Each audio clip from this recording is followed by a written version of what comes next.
हाँ भाई, नमस्कार सभी को। पीजी फाउंडेशन क्लासेज के ऑनलाइन प्लेटफॉर्म पर आप सभी का हार्दिक स्वागत है। अपन लास्ट वाली क्लास में चर्चा कर रहे थे भाई, यूनिट एंड मेजरमेंट वाला टॉपिक था अपना 11th वाला, और उसमें अपन सार्थक अंकों पूर्णांकन के बारे में पढ़ा था, उनके रूल पढ़े थे, और अपन ने किसी को सार्थक अंकों की संख्या निकालना और पूर्णांकित करना वाला भी पढ़ा था। ठीक है, उसी में अपन कुछ क्वेश्चंस लेके आए हैं, उनके बारे में डिस्कस कर लेते हैं। ठीक है भाई, तो आपका फर्स्ट क्वेश्चन है, निम्न में सार्थक अंकों की संख्या ज्ञात कीजिए। पहला क्वेश्चन दे रखा है 0.039, 0.050, 500, 700, 500 मीटर दे रखा है, 5212.0 दे रखा है, और 0.006 दे रखा है, 978.80, और 34.000 मीटर के अंदर है, और 2.00, 3.08 10⁶, 2 6900, 426.071, 0.2380, 0.0234 न्यूटन बटा मीटर। ये आपके क्वेश्चंस हैं, और आपको पूछा गया कि इनमें सार्थक अंक या पूर्णांकन सार्थक अंकों की संख्या ज्ञात कीजिए, कितने कितने सार्थक अंक है। ठीक है, तो पहले क्वेश्चन को लेके मैं चर्चा कर लेता हूं। पहला पढ़ा होगा, अपन ने देखा था कि दशमलव के बाद अशून्य अंक से पहले आने वाला शून्य क्या नहीं होता, सार्थक अंक में नहीं गिना जाता, तो इस जीरो को काउंट नहीं करेंगे। कितने सार्थक अंक? 2। इसी प्रकार लेकिन अशून्य अंक के बाद आने वाला शून्य तो क्या होता है, सार्थक अंक में काउंट होता है, तो यहाँ कितने हो जाएंगे? 2। यहाँ अशून्य अंकों के बाद आने वाले शून्य सार्थक अंक में नहीं काउंट किए जाते हैं। ठीक है, मतलब ये वाले क्या नहीं होंगे, सार्थक अंक नहीं होंगे, बाकी के ये 4 वाले क्या होंगे, सार्थक अंक होंगे। अब मैंने बोला था अगर मात्रक के साथ लिखी हो तो जो अशून्य अंक के बाद आने वाले शून्य भी क्या होते हैं, सार्थक अंक में गिने जाते हैं। तो यहाँ सार्थक अंक कितने हो जाएंगे भाई? 3। यहाँ कितने हो जाएंगे? 5 हो जाएंगे ना। दशमलव के बाद भी अशून्य तो उसको भी काउंट करते हैं। यहाँ कितने हो जाएंगे? 1 हो जाएगा। यहाँ कितना? 5, और यहाँ कितने आ जाएंगे, मीटर में है इसलिए 5 हो जाएगा। यहाँ कितने आएंगे? 3, और 10 की घात 6 का सार्थक अंक कितना, लेकिन कब, जब सिंगल में लिखा हो, बाकी अदर डिजिट हो तो उनका सार्थक अंक देखते हैं। तो यहाँ कितना है, सार्थक अंक 3 है। बाकी ऐसे करके भी सोल्व कर सकते हो। ठीक है, यहाँ कितने सार्थक अंक? 3। बाकी वाली जीरो को काउंट नहीं करते हैं अपन। यहाँ कितने हो जाएंगे?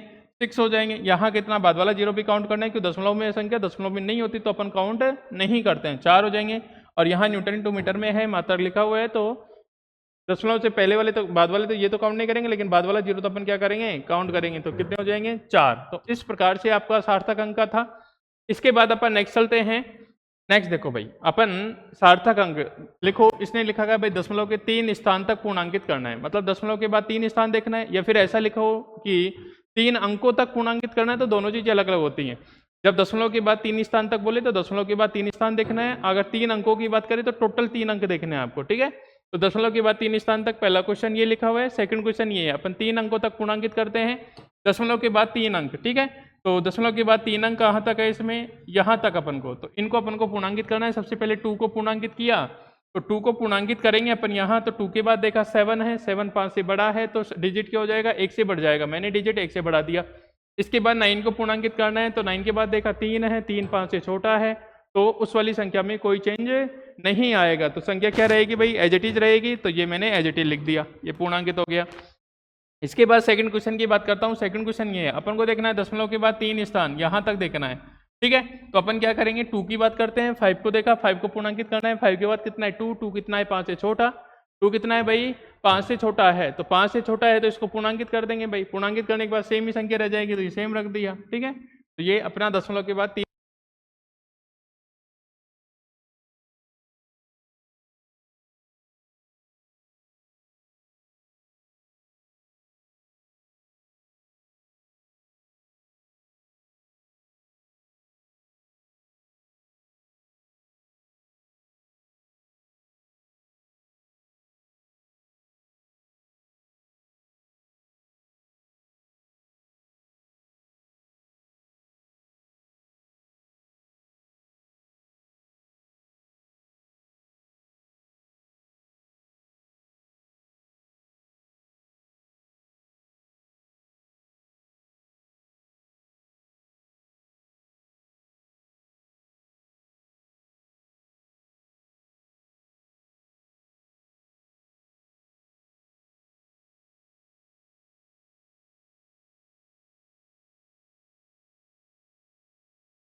दशमलव के बाद कितनी संख्या रखते हैं, जोड़ तथा बाकी की बात करें तो अपन क्या करते हैं कि जो भी दोनों संख्या जिनका अपन जोड़ या घटावा कर रहे हैं, तो उनमें से सबसे पहले ये देखते हैं कि दशमलव के बाद न्यूनतम कितनी संख्या है। तो रिजल्ट में जितनी न्यूनतम संख्या होती है, रिजल्ट में जितनी न्यूनतम संख्या होती है उतनी ही न्यूनतम संख्या अपन रखते हैं कि जिनमें दोनों में से क्या मिले, न्यूनतम संख्या मिले। दोनों में से कितनी संख्या मिले भाई, न्यूनतम संख्या मिले। देखो ये चीजें मैंने लिखवा दी है ना, तुम देख लेना। अपन न्यूनतम दशमलव वाले अंक की बात करते हैं, ठीक है। जैसे अपन को इन दो को जोड़ करना है तो सबसे पहले तो अपन ने क्या किया, इनकी पावर सेम कर लेना भाई, है ना। जैसे यहाँ दो क्वेश्चन है, पहला क्वेश्चन ये है, सेकंड, इनको दोनों का ऐड करना है। एक में 10 की घात -6, एक में 10 की घात कितना है -5। दोनों में पहले पावर सेम कर लिया मैंने, इसमें ये पावर सेम हो गया।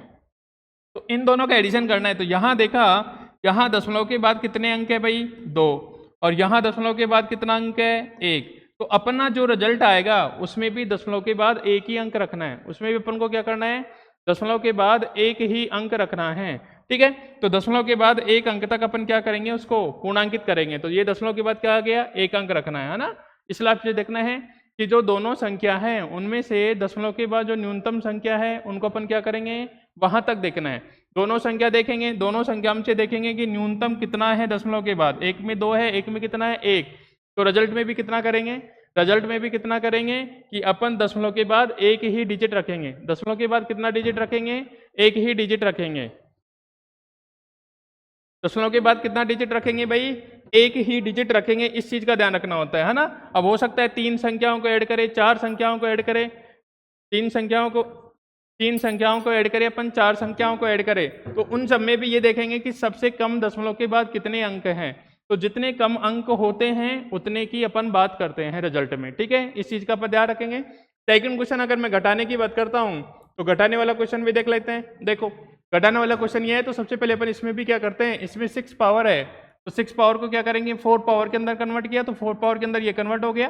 फिर मैंने दोनों को घटाया, इसमें से घटाया, तो घटाने के बाद क्या है अपने पास, ये वाला रिजल्ट आया। घटाने के बाद क्या है, ये वाला रिजल्ट। मैंने देखा कि दोनों में से दशमलव के बाद इसमें तो कितना अंक है 1, इसमें कितने अंक है भाई 3।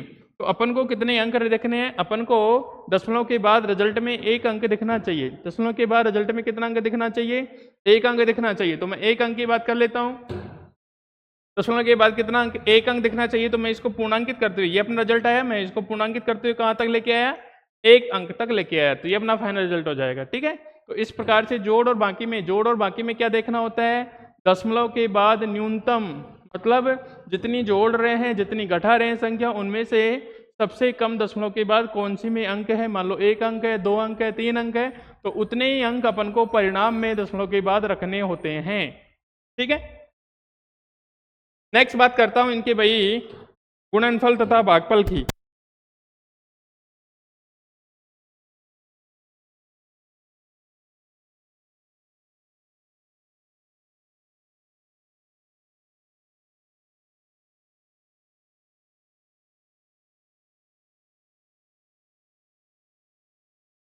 देखो भाई गुणनफल तथा भागफल की बात कर लेता हूं मैं। तो गुणनफल तथा भागफल में एक ही चीज ध्यान रखनी होती है कि जिन भी दो संख्याओं का अपन गुणा या भाग करेंगे, जिन भी दो संख्याओं का अपन क्या करेंगे भाई, गुणा या भाग करेंगे, उन सब में रिजल्ट के बाद अपन उतने ही सार्थक अंक रखते हैं जितने दोनों संख्याओं में कम से कम सार्थक अंक हो। सबसे पहले अपन ये चेक कर लेंगे कि दो भी संख्या जिनका अपन गुणा कर रहे हैं, 3 का कर रहे हैं, उन सब में न्यूनतम सार्थक अंक कितने हैं। यहाँ सार्थक अंक की बात होती है, वहां होती है दशमलव के बाद वाले अंक की। दोनों चीजों में अंतर है, ध्यान रख लेना। वहां दशमलव के बाद न्यूनतम अंक की बात होती है, यहाँ कितने सार्थक अंक हैं, ठीक है। जैसे मैंने इन दोनों संख्याओं का गुणा किया तो इसमें सार्थक अंक कितने हैं 3, यहाँ पे कितने हैं 2। तो अपन को रिजल्ट में भी 2 सार्थक अंक ही रखने हैं, इस चीज का ध्यान रखना भाई, ठीक है। इसी प्रकार भाग की बात करूं तो यहाँ सार्थक अंक कितने हैं 3, यहाँ सार्थक अंक कितने हैं 2। तो भाग करने के बाद जो भी रिजल्ट आएगा कितने सार्थक अंक होने चाहिए 2। देखो कैसे, यहाँ अपने पास ये मैंने मल्टीप्लाई किया, मेरे पास ये आया, सार्थक अंक कितने आ रहे हैं इसमें 4 आ रहे हैं, लेकिन अपन को कितने चाहिए भाई 2, मिनिमम कितने हैं 2, तो अपन 2 चाहिए, ठीक है। तो मैंने इसको पूर्णांकित किया और 2 अंकों तक लेके आया 1.8। 1.8 अच्छा रिजल्ट है इसका ना। दूसरे की बात कर ले तो इसमें भी 2 सार्थक अंक थे, 2 सार्थक अंक डिवाइड करने के बाद 2 सार्थक अंक आए, ये इसका रिजल्ट बन गया, ठीक है। नेक्स्ट बात करते हैं, देखो ये एक नोट है, बहुत अच्छा नोट है। इसके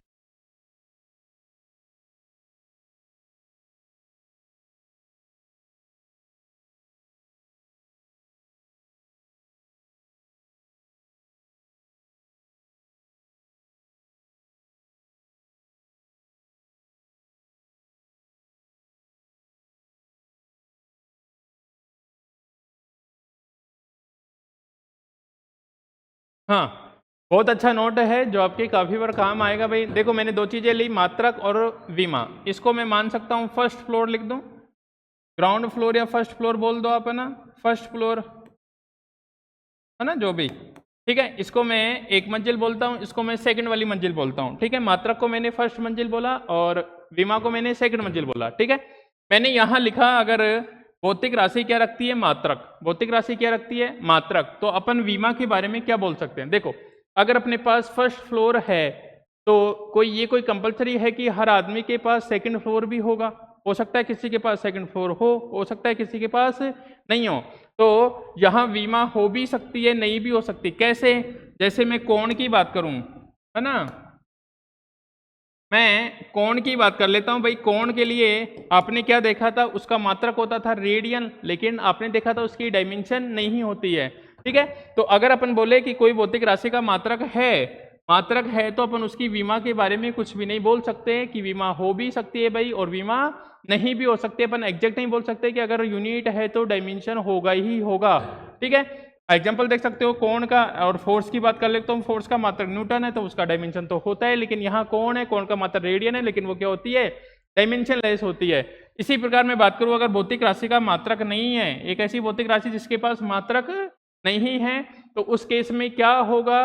अब जब मान लो फर्स्ट फ्लोर ही नहीं है तो उसके ऊपर क्या सेकंड फ्लोर बना सकते हो तुम? नहीं बना सकते भाई। जब ग्राउंड फ्लोर ही नहीं रहेगा तो फर्स्ट फ्लोर कैसे बनेगा आपसे?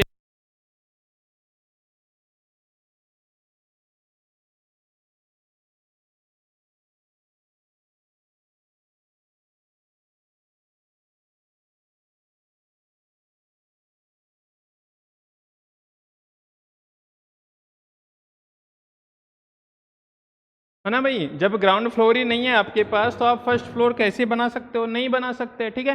तो अगर ये नहीं है तो मैं दावे के साथ बोल सकता हूँ अगर मात्रक ही नहीं है तो यूनिट नहीं होगा, हमेशा नहीं होगा भाई, हमेशा ये चीज हमेशा प्रूव होगी, हमेशा होगी, ठीक है। अगर मात्रक ही नहीं है तो विमा नहीं होगी, आप दावे के साथ बोल सकते हो। अगर कोई यूनिट लेस है तो वो डायमेंशन लेस भी होगी, श्योर होगी, ठीक है। नेक्स्ट बात कर लेता हूं, मैंने लिखा इसके लिए देख लेते हैं। भौतिक राशि क्या रखती है भाई? बीमा। भौतिक राशि क्या रखती है? बीमा। तो अपन उसकी मात्रक के बारे में क्या बोल सकते हैं? देखो जब मान लो अपने पास सेकंड फ्लोर है तो सेकंड फ्लोर क्या हवा में बनाया तुमने? फर्स्ट फ्लोर होगा तभी तो सेकंड बनाया। तो अपन ये बोल सकते हैं अगर डायमेंशन है तो वहां क्या होगा, मात्रक होगा ही होगा। इसको अपन क्या बोल सकते हैं भाई? हमेशा होगा। मात्रक क्या होगा? हमेशा होगा, ठीक है। फिर बात की मैंने अगर भौतिक राशि की बीमा नहीं है, बीमा नहीं है मतलब उसके पास सेकंड फ्लोर नहीं है मतलब सेकंड फ्लोर नहीं है,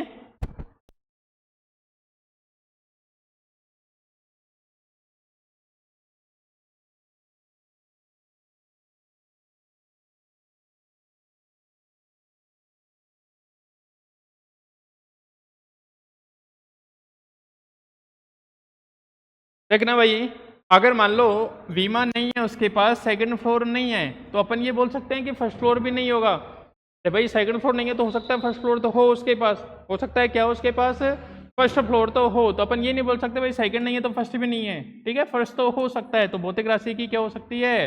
मात्रक हो भी सकता है और नहीं भी हो सकता। इस चीज का ध्यान रखेंगे, है ना। आज के लिए इतना ही, बाकी बात कल करेंगे। 2 दिन का ऑफ रहेगा आपका, ठीक है भाई। Okay bye.